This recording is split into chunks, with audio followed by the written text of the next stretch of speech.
सुरू केलं. लेक लाडकी लखपती ती योजना सुरू आहे आमची.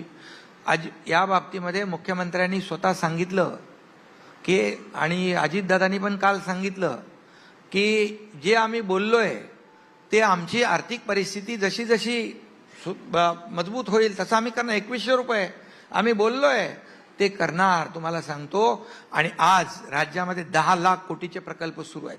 ज्या राज्यामध्ये इन्फ्रा प्रोजेक्ट जास्त सुरू असतात ते राज्याची प्रगती वेगात असते आणि त्याच्यातून माध्यमातून अलाइड इंडस्ट्रीज येतात. सगळं येतं, रेव्हेन्यू मिळतो, जीएसटी मिळतो, टॅक्स मिळतो, लोखंड येतं, सिमेंट येतं, हे सगळं येतं ना.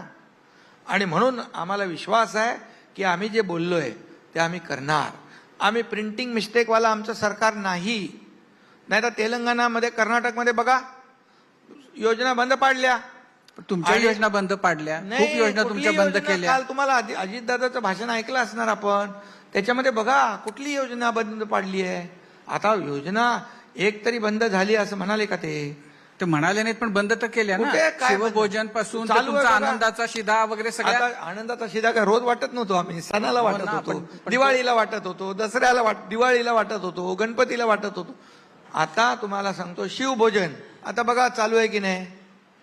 तुम्हाला म्हणजे आपण सुरू केलेल्या योजना जेव्हा अशा त्याचं ऑक्सिजन काढून घेतल्यानंतर तुम्हाला काय होतं त्याच्याकडे बघून? का तुम्हाला माहिती असतं हे की असं होणार आहे? बिलकुल नाही. लाडकी बहीण योजनेमुळे लाडक्या बहिणींनी लाडक्या बहिणी देताना दिल्या इतक्या जणांना, आता तुम्ही त्याच्यामध्ये वेगवेगळे निकष लावून आता कमी करत चालला. खांडेकर साहेब तुम्ही बाकी लोकांचं ऐकून बोलू नका.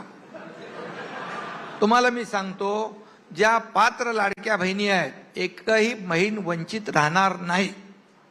आता जिकडे 4 व्हीलर गाडी आहे, इन्कम टॅक्स भरतायत, त्याच्यावर आता निकष आम्ही बदललेत का? 2.5 लाखाच्या पेक्षा जास्ती उत्पन्नवाल्याला देणार नाही आम्ही सांगितलं का? आम्ही ज्या या पात्रतेत निकषामध्ये बसतात त्या एकाही लाडक्या बहिणीचं जर आम्ही पैसे दिले नाही तर तुम्ही पकडा आम्हाला. चला. ज्यांनी 4 व्हीलर गाड्या घेऊन जे फिरत होते आणि ज्यांनी लाडक्या बहिणीचे पैसे घेतले आणि असं अपात्र जे दान तुम्ही केलेलं आहे मधल्या काळामध्ये निवडणुकीच्या आधी, त्यांना तुम्ही काही शिक्षा देणार आहात का? त्यांचे पैसे तुम्ही वसूल करणार का? की तुम्ही सरकारची फसवणूक केली? कुणाची? सरकारची. असे ज्यांनी ज्या अपात्र होत्या त्यावेळेला तर सगळ्यांना सरसकट ज्यांनी मागितलं त्यांना दिलं. नाही आता बघा जे आम्ही दिलेलं आहे आम्ही. आता इथून पुढे जे निकषात बसतील त्यांनाच देणार. आता जे दिलेलं आहे ते त्यांचं परत काढून घेणार आहे. आम्ही देणारे आहोत ना, घेणारे नाही. आमचं सरकार देणार आहे. आता दिले ठीक आहे, परंतु आता जे आहे निकषामध्ये बसणारी आमची लाडकी बहीण यापासून वंचित राहणार नाही.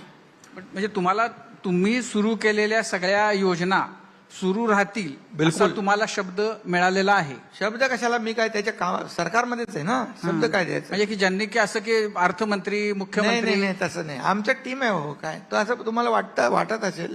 ते विरोधक त्याच्यामध्ये रोज काय बातम्या फिरतात.